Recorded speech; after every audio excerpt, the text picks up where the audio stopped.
Estamos de volta com Frente a Frente, que hoje recebe a professora Ana Célia Prado, ela que é professora da Universidade Federal de Alagoas, economista e especializada em viabilidade econômico-financeira. Estávamos falando sobre economia doméstica, que implica na gestão das empresas, né, que implica no universo social favorável ou não às questões da economia, ou seja, como enfrentar essa crise diante de uma condição de conhecimento sobre planejamento, não é? Sobre ou não ter o planejamento, a ótica muda de acordo com a preparação do indivíduo. E aí eu pergunto, o endividamento do consumidor, quando ele passa, professora, a se agigantar diante dessa medida que a senhora tocou no assunto, no bloco anterior, de o consumidor achar que o cheque especial e o cartão de crédito são parte da sua receita. Isso é meio caminho andado para um consultório psicológico, não é? Com certeza, né? Quando se tem a condição de pagar, não é? Porque é caro. E o pior é que quanto mais você se endivida, mais vai aumentando, porque além da dívida que você tem, ainda tem os juros que estão embutidos nessa dívida, né? Então, é difícil, né, uma ruptura imediata, mas o que a gente sugere é que esse consumidor, ele renegocie essas dívidas, tentar renegociar por uns juros mais baixos e um prazo mais longo, e ele pare de se endividar, né? Então, antes que ele abra uma falência, né? Como diria, falência individual. Porque senão vai chegar uma hora que não vai ter mais remédio, né? Ou seja, as dosagens estão sendo cada vez mais fortes, que daqui a pouco ele não vai ter mais nem capacidade para se endividar, porque não vai ter mais aonde pegar dinheiro, porque já está todo comprometido. Bem, o consumidor, nessas condições, ele tem que fazer a opção pelas dívidas mais altas, né? Sim, sempre pelas cujos juros são mais altos ainda. Altos, né? Uma coisa que ele pode fazer de imediato, suspender o cartão de crédito e renegociar esse passivo no cartão de crédito num empréstimo pessoal junto à própria instituição do banco, que tem um prazo maior e uns juros menor. Suspende mesmo o cartão e passa a fazer uma dieta financeira mesmo, cortar, né? Bem supérfluos, não é? Cortar tudo e depois, quando ele conseguir, né, ter fôlego novamente, aí ele pode voltar a gastar. Mas é isso. E uma das coisas interessantes também que ele pode fazer é pagar tudo em dinheiro. É incrível, né? Você vai comprar um bem. Aí, quanto é que custa isso? Sei lá, 500, 600 reais. Você passa o cartão, não dói nada, né? Você passou, digita a senha, tanto faz o valor que você digitou, se foi R$6, 60 ou 600. Mas quando você paga 600 sem dinheiro, nota por nota, quando você olha, você tem a dimensão de quanto aquilo representa de dinheiro. No seu orçamento. No seu orçamento. Então, uma medida assim bem drástica, para quem gosta de gastar muito, é pagar tudo em dinheiro. E de preferência em notas pequenas, porque ele vai dizer, meu Deus, isso custa tanto. Então vai tomar aquele choque, né? Porque quando você paga no cartão, não dói, né? Você passa, você digita uma senha, não tem nem ideia do volume de quanto você está gastando. Nesse caso, há consumidores que conseguem pagar de cartão de crédito quase que o salário como um todo, não é? Não tem sentido pagar um cartão de crédito valores que comprometam a sua faixa salarial. Exatamente. São consumidores que não têm reservas, né?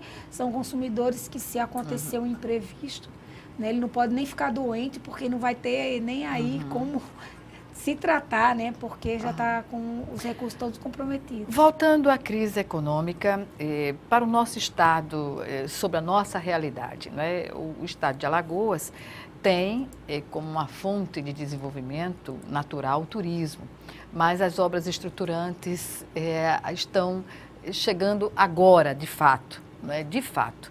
porque desde a década de 80, quando houve aquele boom turístico aqui no estado, o que apareceu foram os hotéis, né? A forma de receber, mas a estrutura falta ao estado ainda. E, paralelamente, nós não temos ainda um estado tão industrializado que consiga se impor a essa crise. Como a senhora vê as perspectivas no estado, somando-se isso à taxa altíssima de desemprego? Eu acho que um dos pontos principais que o governo atual deve atacar é justamente a questão do ajuste público, né? Então, governo ajustado, equilibrado, né, sobrando dinheiro, vai ter orçamento para fazer as obras estruturantes que Alagoas precisa. Porque não é só uma praia bonita que vai atrair o turista.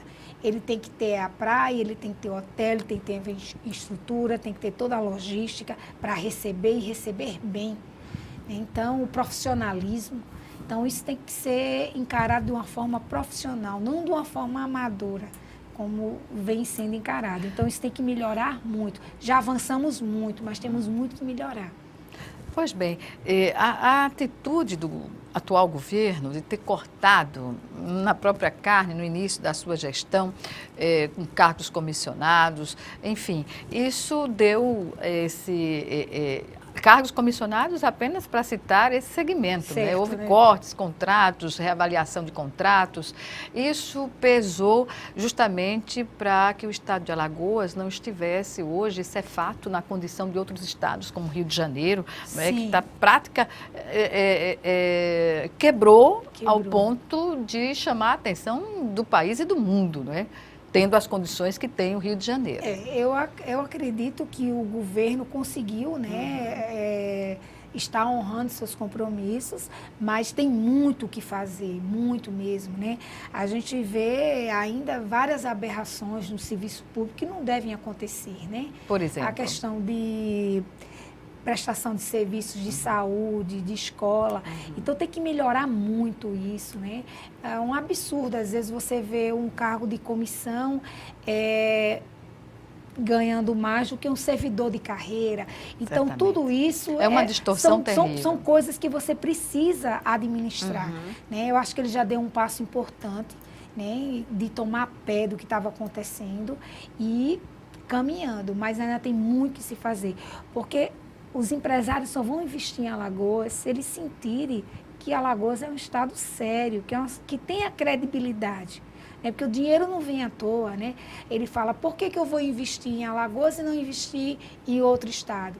Então, um empresário hoje em dia que quer investir no Rio de Janeiro, ele já fica com medo, porque vê que não passa credibilidade.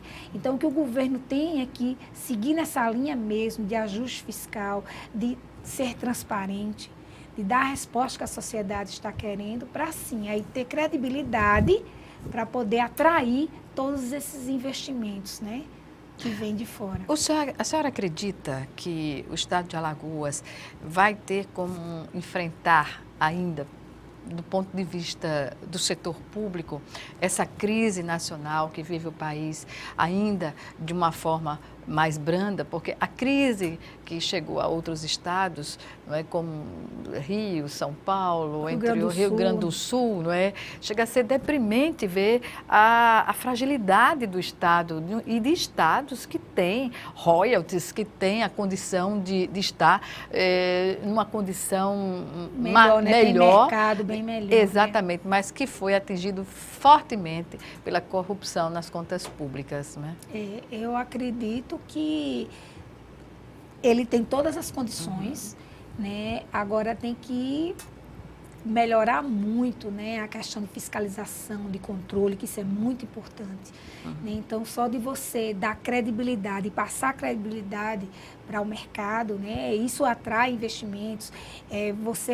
Quando você melhora a sua forma de fiscalização, a forma de arrecadação e tem controle nos gastos, isso faz com que sobre dinheiro e para você investir nas áreas prioritárias que estão precisando disso. Então, precisa realmente fazer o dever de casa, precisa cobrar, precisa reciclar os servidores para que eles dêem a resposta que se por acaso não estejam dando, né? A meritocracia, exatamente. Fazer valer a meritocracia no serviço público é o melhor caminho. É aquela história, é dar uma postura profissional ao setor público. O setor público não é porque é público que não tem que ser profissional, não tem que ser competitivo. Ele tem sim que ser profissional, tem que ser competitivo e tem que dar resposta à sociedade. Até porque a sociedade é que banca, é que paga as contas, né? O contribuinte é que paga as contas. Então, o contribuinte quer ver a resposta disso daí. No plano geral, que setor a senhora definiria como, digamos assim, mais frágil na economia do Estado, que poderia ter uma injeção maior de investimentos ou um cuidado maior da gestão de governo? Olha, o governo ele tem que continuar tentando trazer mais indústrias para o Estado, né? A indústria, né, muitos criticam que a indústria gera pouco emprego, mas ela gera pouco emprego direto. E os empregos indiretos? Na cadeia, A né? cadeia, né? Então, você partindo para a industrialização, você vai ter novas opções e a gente vai realmente conseguir sair, né, daquele mesmismo setor sucroalcooleiro, que passa por fases boas e fases ruins. Então, a gente precisa ter um setor industrial forte. Isso vai trazer cadeias produtivas, isso vai trazer melhoria no comércio, no serviço. Ações articuladas, não é, professora? Porque a industrialização exige um nível de escolarização à altura, para que a gente não tenha aqui uma realidade que já aconteceu numa época mais longínqua, por exemplo, no Rio de Janeiro, quando um município desenvolvido, não é, não criou-se uma situação de que os empregos eram dados, e isso acontece em outras cidades do país, eram dados para as pessoas de fora. Não é? É o que se critica. Tem a industrialização, mas não está ao alcance da população. Não é? Tem que ser uma coisa articulada, né? Outra indústria que o governo pode bater muito de frente, que dá uma resposta rápida, é a questão do turismo. Né? Então, realmente se investir na capacitação da mão de obra, em infraestrutura, né? Divulgar mais o Estado, né? Fazer com que o Estado apareça mais. Né? Então, num saber momento de crise como mais, esse, não é? Aparecer positivamente é a melhor alternativa, não é, que se Exatamente. pode ter para chamar a atenção tanto dos turistas quanto dos investidores. E aí tentar gerar maior oportunidade de empregos, né, para esses jovens que estão saindo aí para o mercado de trabalho e que hoje não veem as perspectivas, né, tão boas. Né? Professor, estamos no encerramento do nosso programa. Algumas considerações finais? Bom, o que eu poderia dizer para você, consumidor, é que organize suas contas, faça um planejamento. Né? Eu acho que isso tem que começar em casa. Né? A educação financeira é muito importante para tornar adultos mais responsáveis, né, com seus bens e também respeitando, né, o meio ambiente, o consumo consciente. Isso é muito importante. Importantíssimo. Eu agradeço mais uma vez a sua participação aqui conosco no Frente a Frente e agradeço a você também pela audiência. Portanto, você está vendo aí na base do seu vídeo o endereço para acessar as entrevistas aqui no Frente a Frente. Obrigada e até logo mais.